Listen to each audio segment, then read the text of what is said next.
kuidas sinust üldse sellise ala mees sai, et suusahüpe ei ole just selline väga tavaline valik Eesti noortel? Mul oli lihtne, et mul oli vanem venna ja siis kodus hakkas murdmaasuuski nii palju katki minema, et siis pandi vanevenna trenni.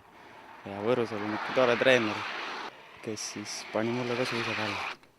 Kui palju sinul õnnestus nagu Martin Hölvartiga koostööd teha, et milline tema kasutegur oli, et mis oli tema nagu põhiline sõnum, kui ta siin Eesti poistele nagu õpetussõnu jagas?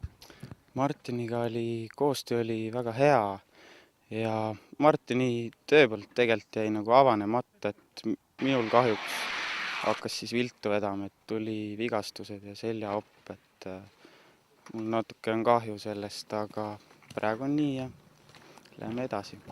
Kui väsitav üks sihuke suusahüppetreening muidu on? Ta füüsiliselt ei ole, aga vaimselt väsid ära, et füüsiliselt tegelikult suht minimaalne.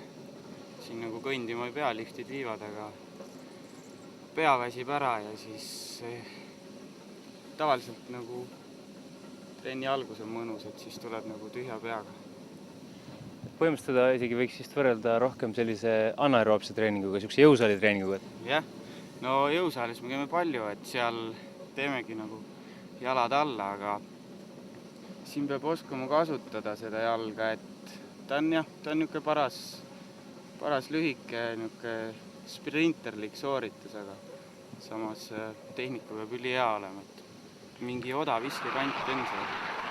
Et mõnes mõttes on suusahüppe huvitav ala, et seal peab olema seda plahvatuslikku jõudu hästi palju, aga samas ka vastupidavust, sest see treening on kestnud täna juba 1,5 tundi ja kestab veel, et see vastupidavust peab ka ikka üksjagu olema.